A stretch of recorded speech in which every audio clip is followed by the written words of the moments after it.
نظام الدین اولیاء علیہ رحمہ کو محبوب الہی کہتے ہیں نا. ان کا واقعہ بھی علماء نے یہ لکھا ہے، صوفیاء نے، کہ ان کے شیخ حضرت بابا فرید الدین گنج شکر رحمۃ اللہ تعالی علیہ ایک دن موج میں آ گئے اور کہا کہ نظام الدین محب بنو گے یا محبوب بنو گے.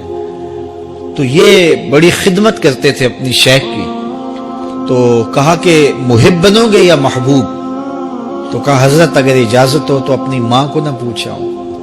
اللہ اکبر، ان لوگوں کی مائیں بھی تو صاحب حال ہوا کرتی تھی. تو کہا کہ اگر اجازت ہو تو اپنی ماں کو نہ پوچھاؤں کہ محب بننا ہے یا محبوب بننا ہے.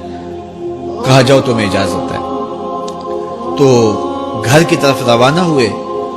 ایک آدھ دن کا سفر کیا. راستے میں ایک فقیر تھا مجذوب، جو راستے میں بیٹھا تھا. حالت اس کی عجیب سی تھی. تو یہ سلام کر کے گزرنے لگے تو وہ مسکرا کے بولا محب بنو گے یا محبوب. تو حیرت زدہ ہو گئے کہ اسے کیسے پتا چل گیا، یہ تو میرے شیخ کا اور میرا راز ہے.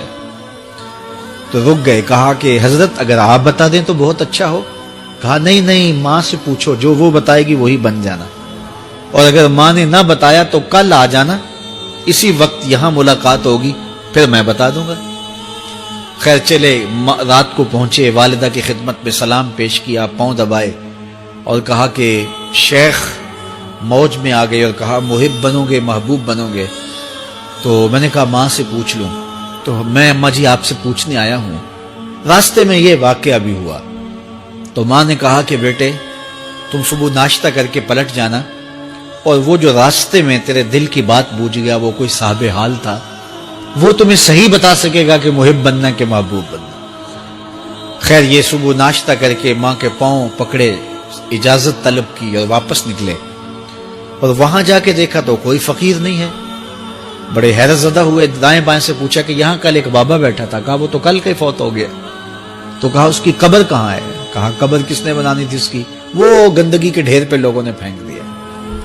دل میں بڑے حیرت زدہ ہوئے. اتنا باکمال تھا، لیکن اپنی حالت یہ. خیر وہاں چلے گئے اور جا کے کھڑے ہو کے پوچھنے لگے بندہ خدا دل کی باتیں بوجھتا تھا، اور میرے ساتھ وعدہ کیا تھا کہ اگر ماں نے نہ بتایا تو کل آنا، اور اپنا پتہ ہی نہیں تھا کہ کیا ہونے والا ہے.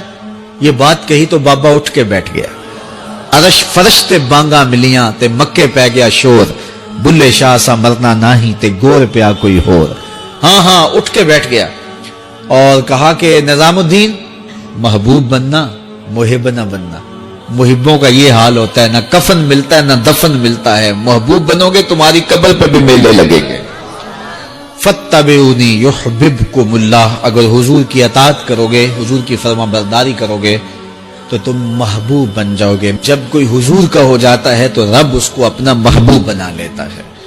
تو حضور کی محبت خدا کی محبوبیت کا ذریعہ ہے. اور حضور کے صحابہ کی زندگیاں دیکھیے کہ انہوں نے حضور علیہ الصلوۃ والسلام کے ساتھ کیسے پیار کیا. حضور کی محبت میں اپنی عادتوں کو بدل دیا. حالانکہ عادتیں نہیں بدلی جاتی، طباع کا اختلاف یہ فطری بات ہے. ایک کو ایک چیز پسند ہوتی ہے، دوسرے کو وہ چیز پسند نہیں ہوتی ہے. بعض کا ماں کو مسئلہ ہوتا ہے کہ یہ چیز اگر میں تیار کرتی ہوں تو میرا دوسرا بیٹا نہیں کھاتا، تو اس کے لیے بعض سے الگ سے کوئی چیز تیار کرنی پڑتی ہے کہ اس کی ڈیمانڈ یہ ہے اور میرے اس بیٹے کی ڈیمانڈ یہ ہے. لیکن صحابہ کی زندگیاں دیکھیے، انہوں نے اپنی طبیعتیں بھی حضور کی طبیعت کے سانچے میں ڈال دی.